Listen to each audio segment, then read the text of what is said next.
அவர்கள் நடித்திருந்தாலும் கூட இப்பொழுது சுப்ரீம் சார் அவர்கள் அதனுடைய அனுபவங்களை உங்களுக்கு பகிர்ந்து கொள்வார் என்பதை தெரிவித்துக் கொள்கிறேன். அனைவருக்கும் வணக்கம். இதற்கு வரும் எல்லாவர்களுக்கும் என்னுடைய நன்றி வணக்கம்.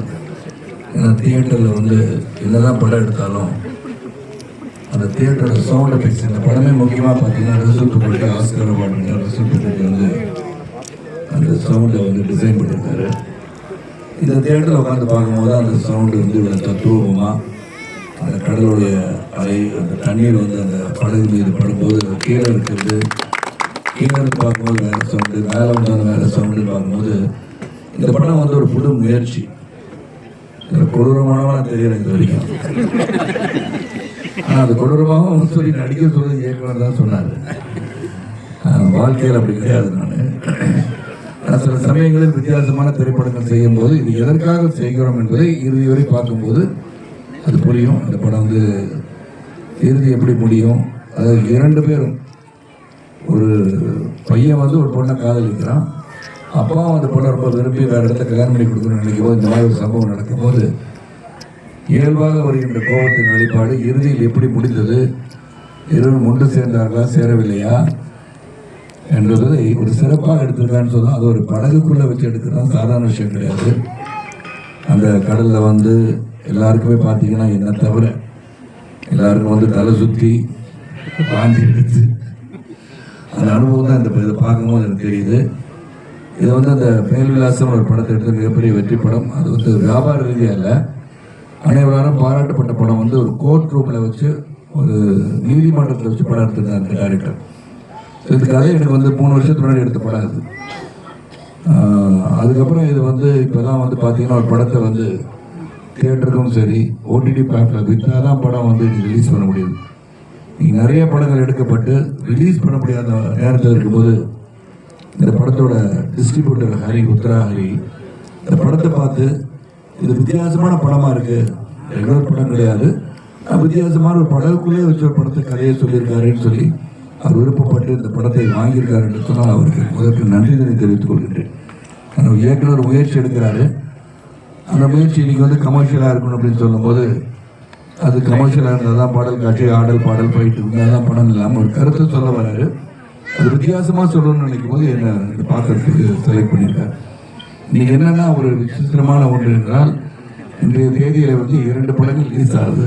ஒன்று தாய்க்கிழவை, ஒன்று ஆழி. தாய்க்கிழவை என்னுடைய வீட்டில் நிலால் மனைவி ராதிகா நடிச்சிருக்காங்க. இதுக்கு அதுக்கு நிறைய வித்தியாசங்கள். அது ஒரு டோட்டல் கமர்ஷியல் படம், ஒரு கருத்துள்ள கமர்ஷியல் படம். கடைசியில் பெண்கள் எப்படி இருக்க வேண்டும், பெண்கள் எப்படி குடும்பத்தை பாதுகாக்க வேண்டும், ரொம்ப அழகா சித்தரித்து சொல்லப்பட்ட படம் தான் தாய்க்கிழவி. இது ஒரு வித்தியாசமான காவியம். நான் 2 ஒரே நாளில் வரும்போது ரசிகர்கள் எங்கு செல்வதுன்னு தெரியாது. இதை ப்ரொமோட் பண்ணுறது தனியாக தான் ஒன்று வேறு மாதிரி ப்ரொமோட் பண்ணியிருக்கலாம், இதை பற்றி சொல்லியிருக்கலாம்.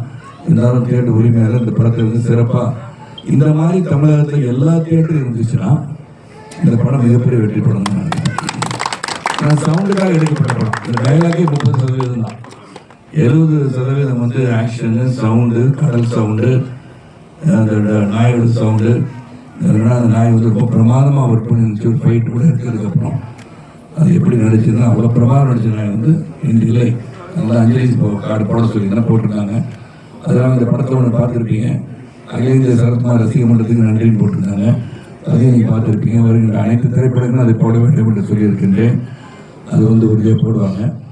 இந்த இன்டர்வலுக்கு அப்புறம் என்ன நடக்குது, துப்பாக்கியால் அவர் சுட்டாரா, நான் அவரை சுட்டேனா, இதெல்லாம் இருந்து பார்க்கணும். இறுதி காட்சி ஒரு மனசை வருடுகின்ற ஒரு தத்துவமான ஒரு காட்சியாக இருக்கும்.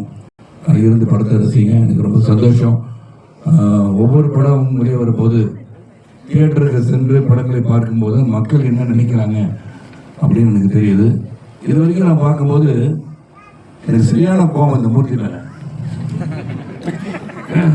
எனக்கே கோவம் வருது, உங்களுக்கு எப்படி கோவம் வரும்?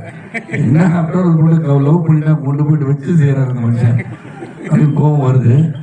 அந்த கோபத்தின் வெளிப்பாடு அந்த இன்டர்வலுக்கு அப்புறம் தெரியும். ஏன்னா அந்த பொண்ணை ராணி மாதிரி வளர்த்துட்டு இருக்கிறவருக்கு எனக்கு கோபம் வந்தோடனே ஏற்கனவே மருத்துவத்தனமான ஆளுன்னு காமிச்சிட்டாங்க. இந்த மருத்துவத்தனத்தில் சும்மா தான் இருந்தேன். பட்டு அடி அடிச்சோன்னா நீ அடிக்க கோபம் வந்தோடனே அப்புறம் அந்த மருத்துவத்தனம் வெளியே வந்துருச்சு. அதாவது இந்த ரசிகர்கள் அனைவருக்கும் நீங்கள் ஆழியும் பாருங்கள். தாய்க்கிழமையும் பாருங்கள். இது வித்தியாசமான படம், அது வித்தியாசமான படம். இது வந்து உண்மையிலே புது முயற்சி, சிறந்த முயற்சி. தனித்தனியாக வந்திருக்கும் போது இது வேறு மாதிரி இருந்திருக்கலாம். ஆனால் இது ஒன்றா வரும்போது தாய்க்கிழமைக்கு வந்து முதல்ல ப்ரிஃபரன்ஸ் கொடுப்பாங்க. இது அடுத்த ஷோ தாய்க்கிழமைன்னு நினைக்கிறேன். பார்த்தீங்களா? ஆனால் ரொம்ப சந்தோஷம் என்னன்னா, பிப்ரவரி 25, 1994 சௌத்ரி சார் எடுத்த கேப்டன் படமும் லக்ஷ்மி மூவி மேக்கர் எடுத்த அரண்மனை காவலும் ஒரே நாள் ரிலீஸ் ஆச்சு.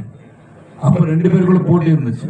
நான் சொன்ன தயாரிப்பாளர்கள்கிட்ட, ஒரு கதாநாயகனோட படம் 2 படம் ஒரே நாள் ரிலீஸ் ஆனால்